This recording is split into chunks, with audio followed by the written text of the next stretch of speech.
Ya, kita kalau bicara tentang kekerasan, itu pasti punya dampak signifikan pada korban ya. Kekerasan yang dialami oleh seseorang itu bisa bersifat verbal, kata, fisik, sosial, emosional, dan sebagainya. Tidak pernah ada korban kekerasan yang tidak apa-apa, tidak pernah ada. Jadi sebenarnya apapun yang melandasi sebuah perilaku kekerasan itu akan memberikan dampak atau akibat jauh lebih besar kepada korban. Nah, apa yang akan terjadi pada korban sangat relatif memang. Tergantung mentalitas si korbannya, tergantung juga bagaimana support system yang mendukung korban, dan juga bagaimana pelajaran atau pengalaman yang dimiliki korban dalam menyelesaikan peristiwa-peristiwa atau beban-beban emosi sudah dialami. Jadi memang itu tidak bisa dipastikan 100%. Kalau sudah mengalami peristiwa kekerasan dalam bentuk apapun, harus bertemu dengan profesional. Melakukan mental check up agar tahu apa yang dialami dan dampak apa yang sudah terjadi pada dirinya.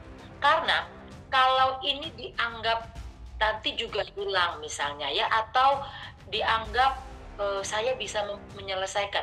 Nah, khawatirnya beban itu tersimpan sebagai residu. Nah, residu ini yang kemudian nanti bisa menjadi trauma atau munculnya beberapa gangguan atau kondisi mental yang tidak diharapkan sebelumnya. Ya, gagal cinta dengan kekerasan itu dua hal yang berbeda, sangat berbeda. Gagal cinta ya buat itu hal yang sangat lumrah. Itu sebuah peristiwa hidup yang biasa gitu. Namun kalau kekerasan itu bukan hal biasa. Kekerasan tidak boleh terjadi, tidak boleh ditoleransi. Nah, kalau gagal cinta ya biasa, itu bisa terjadi dan tidak apa-apa terjadi pada diri seseorang. Nah, itu perbedaan. Namun peristiwa-peristiwa kekerasan terutama ya, kalau itu memang disertai dengan misalnya atau diawali dengan peristiwa gagal cinta, nah peristiwa gagal cinta ini bisa misalnya memperkuat beban emosinya, bisa menambah beban emosinya, atau bisa membuat peristiwa kekerasannya menjadi lebih kompleks karena ada unsur-unsur misalnya penolakan ya, kehilangan afeksi, kemudian kehilangan orang yang menjadi tempat berlindung. Nah, itu kan banyak juga faktor-faktor itu dari peristiwa cinta gagal tadi. Nah, ini mungkin bisa memperkeruh gangguan mental atau kondisi mental si korbannya. Nah, itu kira-kira. Kalau untuk pasangan menikah tuh nggak ditargetin. Karena dulu sempat menikah terus gagal, pengennya nggak gagal lagi gitu. Jadi emang benar-benar harus mikirin segala sesuatunya, nggak bisa kita yang aku cinta sama kamu, aku sayang sama kamu, yuk nikah, udah nggak bisa begitu. Udah beda ceritanya. Baik. Keluarganya juga baik gitu kan, welcome sekali. Nggak tahu, berjalan seperti air aja, nggak usah ditargetin. Kalau kita nargetin sesuatu tiba-tiba nggak jadi kan sedihnya bertahun-tahun kan. Jadi let it flow aja lah, berjalan aja. Ya lebih dewasa, lebih fokus, lagi belajar untuk ikhlas, sabar gitu. Setahun 2 tahun kayaknya belajar ikhlas sabar tuh nggak cukup gitu ya. Yang penting kita jauh jadi lebih baik. Instagram juga sekarang adem ayem ya kan, nggak pernah ada masalah apapun, tidak ada laporan polisi sejauh ini, alhamdulillah. Ya enak kan kayak gini lah. Lebih fokus gitu, kalau mau ngapa-ngapain tuh fokus sekarang. Kalau sama pasangan itu kan baru berjumpa. Tapi dampaknya juga bagus karena pasangan juga mengajarkan banyak hal-hal bagus gitu. Jadi ya balance lah. Jadi pada kemarin itu Idul Fitri hari kedua, Ivan Gunawan itu mengadakan halal bihalal di rumahnya. Nah gitu, terus dan saya diundang gitu, diundang datang, dibilang katanya gini, Dia kan manggil saya papi kan, karena zaman dulu kan saya waktu kerja bareng sama dia, saya lihat di status dia, wih acara apa nih gitu. Langsung dia bilang gini, wih Pi sini Pi datang. Acara apa itu gitu. Kan gue manggil dia kan Mak gitu. Acara apa itu Mak gitu kan. Ini mau ada acara kumpul-kumpul, udah datang sini jam 7 malam ya. Nah saya disuruh datang jam 7 malam. Saya datanglah setengah jam sebelum acara. Tiba-tiba saya juga bikin konten sih gitu. Pasti dia tahu kan saya bikin konten kan gitu. Tiba-tiba begitu saya nyampe, Assalamualaikum, udah rame kan, makanan banyak gitu. Nah tiba-tiba saya nanya mana Ivan Gunawan gitu. Oh di dalam. Pertama saya ketemu ibunya dulu ya, Mama Erna. Udah saya salaman, saya sungkem ya, minal aidin wal faizin. Udah Mama menyambut, saya suruh duduk, suruh makan. Kan saya belum ketemu tuan rumah, nggak enak kan. Tiba-tiba saya ketemu tuan rumah. Nah tuan rumah tuh situ lagi bikin kuis.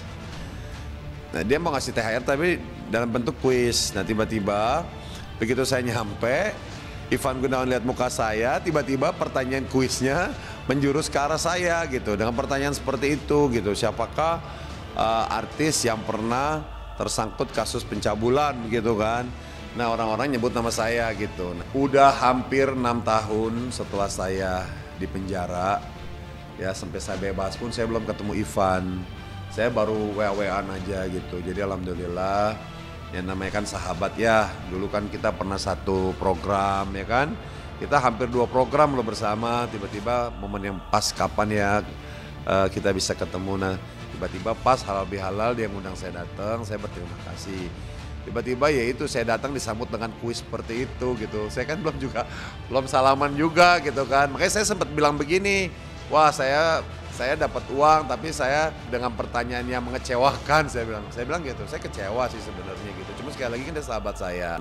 Nah kebetulan Ivan Gunawan seperti itu ya, saya bilang sama dia gitu. Nah tujuan saya ngomong seperti itu pun saya membalas itu dalam bentuk klarifikasi, bukan bangga, bukan seperti yang orang-orang edarkan selama ini. Saya bilang begini, tolong buat teman-teman yang suka mengedarkan berita yang enggak. Kalian itu lebih baik bertanya langsung ke sumbernya. Jangan mengikuti persepsi sendiri. Tidak boleh, akhirnya nanti kan jadinya fitnah gitu kan. Ada orang wah saya perlu bangga banget dengan perilakunya, dengan kelakuan. Siapa yang bangga dengan hal seperti itu? Malah saya berharap tidak usah dibahas lagi gitu loh. Hal seperti itu bukan apa-apa, kasihan korbannya gitu. Nah saya kan nggak kepikiran kalau ternyata kejadian kemarin itu ada yang memviralkan gitu loh, ada yang memblash ya, ada yang ibaratnya ya membroadcast ya, meng-up ya gitu. Karena memang di situ kan dia banyak konten kreator, yang pada duduk di situ banyak konten kreator gitu. Saya juga bingung, akhirnya saya bilang sama Ivan gini, ya udahlah Ma, ini juga jadi pembelajaran buat kita semua. Saya bilang bukan buat dia ya, saya bilang buat kita semua, buat saya juga. Next time kita kalau bercanda itu bercandalah yang wajar. Makanya ini saya mohon mudah-mudahan kejadian terakhir ya, yang mengolok-olok. Bukan apa-apa, kasihan korbannya lagi gitu kan. Kalau kalian juga kasihan sama korbannya, udah jangan diungkit-ungkit lagi gitu. Saya pun juga tidak ungkit-ungkit gitu. Dan bencana itu pun juga bukan maunya saya juga nggak tahu gitu kan. Tiba-tiba Ivan bikin bencana seperti itu gitu loh, yang melukai saya, melukai mungkin yang mendengar, ya mungkin juga melukai korban juga kan. Itu ya udahlah, stop lah. Mudah-mudahan dengan ada kejadian ini juga mumpung masih lebaran, kita akhiri lah jok-jok seperti itu, ya kan? Ya enggak. Jadi bolehlah bercanda, tapi bercandanya yang baik-baik.